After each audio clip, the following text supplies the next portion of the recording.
Good morning, everybody, and welcome to Proof Weight Loss Surgery Works. I'm Sally, aka Cabernet Queen on YouTube. And the question of the day, I'm your Monday vlogger. Rosemary's really been under the weather, so um, she is going to take a pass this week, I understand. She might feel strong and make one midweek at some point, but be looking for Rosemary in her usual spot on Sunday next week. She has really had a bad case of the flu and hasn't just not snapped back yet. So let's all send good wishes and lots of love Rosemary's way, okay? So today's question is the differences in the weight loss surgery options. My goodness, every day there's a new kind, isn't there? Whether it's RNY or lap band or VSG or duodenal switch, or let me look at the list here. Duodenal switch plication. Oh my gosh, much less, yeah, there's only about a million different kinds now, it seems like.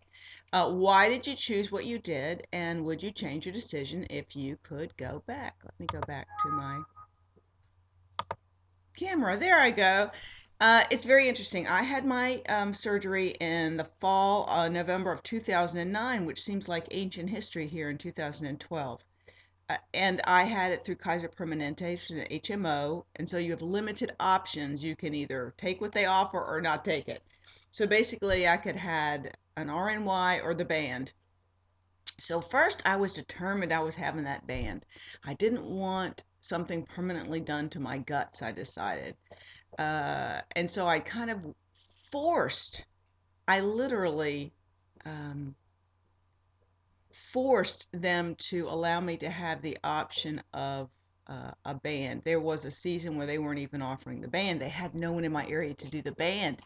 And so when I got hooked up with the George Washington Hospital in Washington, D.C. to have my surgery, I kind of like did some work on them and they agreed they would do it because they do it for other organizations, but they wouldn't do it for my HMO at the time.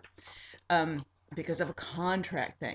So anyway, the top she's there said absolutely he'd do a band for me, no problem.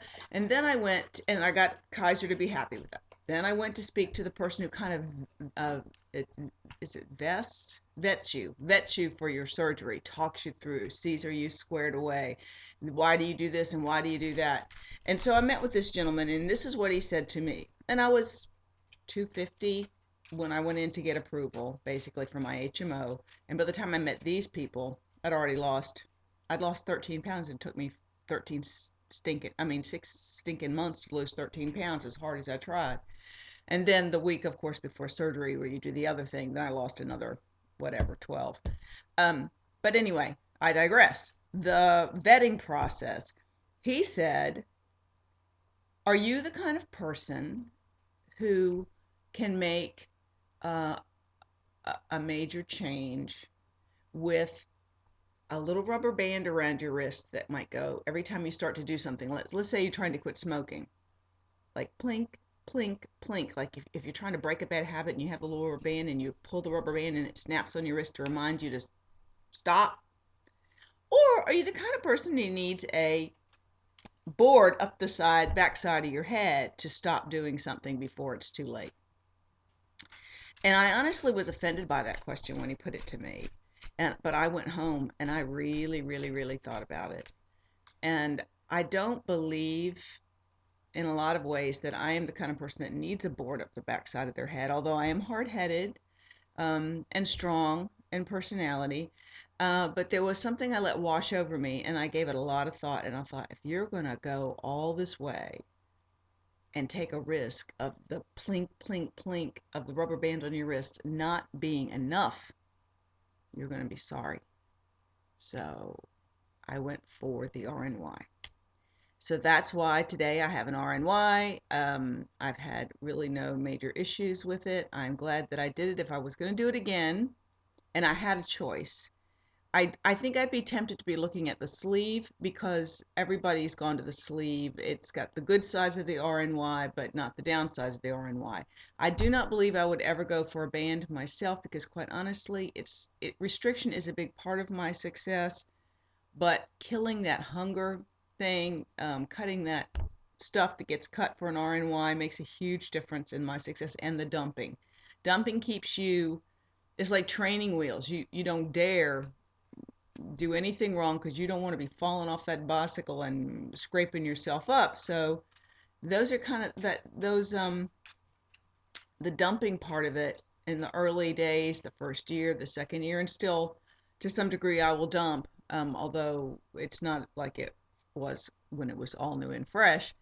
um, Keeps you on track and helps you do not, it's not about just losing the weight. The losing the weight is a side benefit of reordering your whole relationship with food, loving yourself with food, how you approach food, what is food for, rewiring your whole process and structure around consuming nutrients.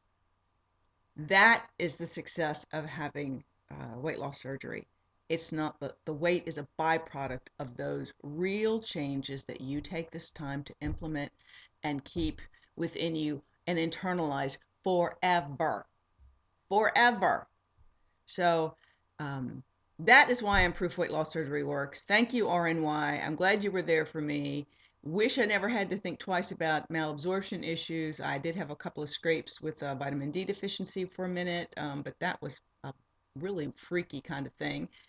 Took dry D3, best thing ever, done. Never has been low again.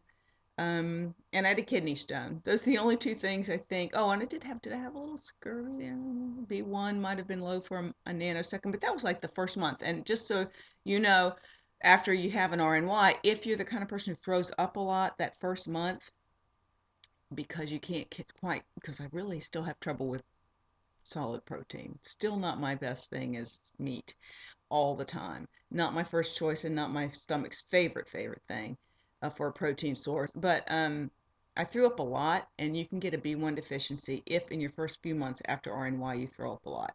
That was the things I tripped over: the B1 deficiency for a nanosecond, the D deficiency for a nanosecond, and kidney stones, which were probably in the works for crying out loud before I even had the RNY. So that's it. You guys rock it out. Make your choices about what works best for you. And I wish you all well. See you next week on Proof Weight Loss Surgery Works.